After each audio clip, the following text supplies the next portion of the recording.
नमस्ते दोस्तों, आपका स्वागत है मेरे चैनल ममता वेज में। मैं हूं ममता तिवारी। कैसे हैं आप सब? तो चलिए दोस्तों, आज हम बात करते हैं दीपावली की सफाई से संबंधित कुछ बातें जो कि हम अपने घर में हमें बिल्कुल नहीं रखना चाहिए। दीपावली की सफाई के दौरान हमें इसको निकाल देना चाहिए घर से बाहर, और क्या क्या चीज़ें हमें निकाल देना चाहिए इसके ऊपर आज ये हमारा वीडियो है। जो कि हमारे घर में ये टूटे फूटे जो चीज़ होते हैं, ये हमारे घर में निगेटिविटी फैलाते हैं और नकारात्मक ऊर्जा को उत्पन्न करते हैं। तो हमें कौन सी वस्तुओं को जल्द से जल्द अपने घर से निकाल के बाहर फेंक देना चाहिए? तो सबसे पहला चीज़ वो हमारा है घड़ी। रुकी हुई घड़ी हो, ख़राब हो गई हो वो घड़ी, या टूटी हुई घड़ी हो, तो उसको हमें अपने घर से निकाल के एकदम तत्काल उसको अपने घर से निकाल देना चाहिए। और दीपावली के सफाई के दौरान हो या ऐसे भी, क्योंकि जिससे जो है हमारे घर में नकारात्मक ऊर्जा उत्पन्न होती है और कार्य पूर्ण करने में कई तरह की बाधाएं उत्पन्न होती हैं, और इसका जो है सीधे असर हमारे दैनिक जीवन पे पड़ता है और हमारे कार्य जो है समय पर नहीं हो पाते हैं। तो इसलिए रुकी हुई घड़ी को आप तत्काल ही अपने घर से निकाल कर फेंक दीजिए। और दूसरा जो हमारा चीज़ है टूटी हुई दर्पण।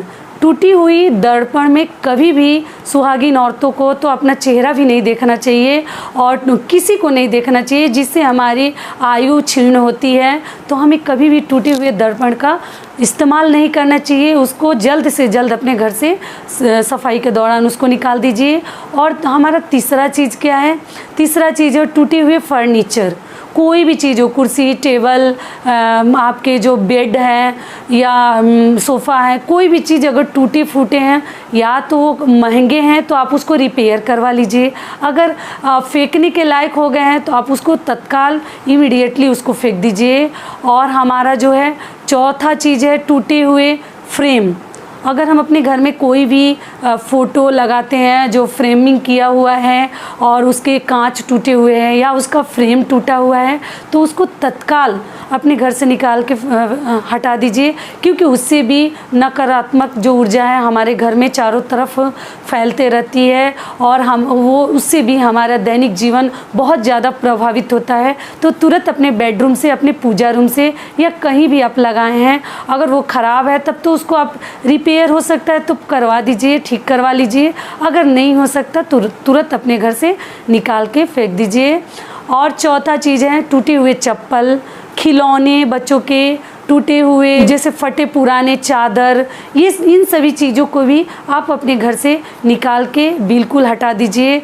और एक और चीज़ जो मैं आपको बताना चाहूँगी कि आप जो है पुराना जो दिया है जो हम लोगों ने पिछले साल हमने यूज किया था, उस दिए को इस साल नए दिवाली पर बिल्कुल भी पिछले साल का दिए को आप नए साल के दिवाली पे बिल्कुल इस्तेमाल मत करिए। कई लोगों की ये आदत होती है कि चलो पिछले साल का दिया है ना, थोड़ा सा ही नया दिया खरीदते हैं और फिर उससे ही हम दिवाली का पर्व मना लेते हैं। लेकिन नहीं दोस्तों, इस तरीके से बिल्कुल मत करिएगा। पुराने दिए का इस्तेमाल बिल्कुल वर्जित है हमारे शास्त्रों में। तो पुराने चीज़ों से दीपावली का पूजा अर्चना हम नहीं करते हैं। और अगली चीज़ जो है वो हमारी है जो झाड़ू हमारी टूट जाती है, छोटी हो जाती है, इस्तेमाल में नहीं आती, फिर भी हम 2-4 झाड़ू ऐसे घर में रखते हैं। तो उन सभी झाड़ुओं को भी हमें निकाल के बाहर फेंक देना चाहिए। टूटा हुआ सूप, यहाँ तो जो सिटी में रहते हैं वो तो सूप रखते नहीं हैं, लेकिन जो गांव में रहते हैं उनको सूप, चलनी, इन सभी चीज़ों को भी बाहर निकाल देना चाहिए। इन सभी चीज़ों को भी दिवाली में टूटे हुए चीज़ों को बिल्कुल अपने घर में नहीं रखना चाहिए। अगला जो है टूटी हुई मूर्तियाँ। तो टूटी हुई मूर्तियाँ जैसे हमारे पूजा रूम में कोई मूर्ति खंडित हो गई है, कहीं से थोड़ा सा भी वो चटक गई हैं या थोड़ा बहुत भी, तो आप उसको लेके ऐसी पूजा अर्चना कर रहे हैं कि चलो थोड़ा सा ही है ना, तो नहीं, इस तरीके की मूर्तियों को तत्काल अपने पूजा रूम से निकाल दीजिए फ्रेंड।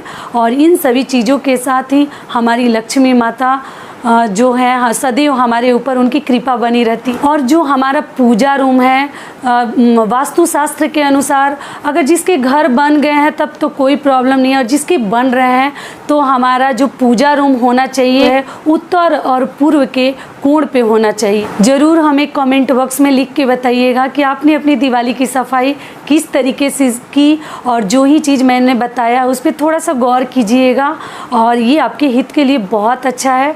तो अगर वीडियो पसंद आए तो फ्रेंड प्लीज़ मेरे वीडियो को लाइक और कमेंट देना बिल्कुल मत भूलिएगा, और चैनल पसंद है तो मेरे चैनल को सब्सक्राइब कर दीजिएगा, बेल आइकन को प्रेस कर दीजिएगा, जिससे मेरे वीडियो के नए नोटिफिकेशन आप तक सबसे पहले पहुँचे। तब तक के लिए नमस्कार।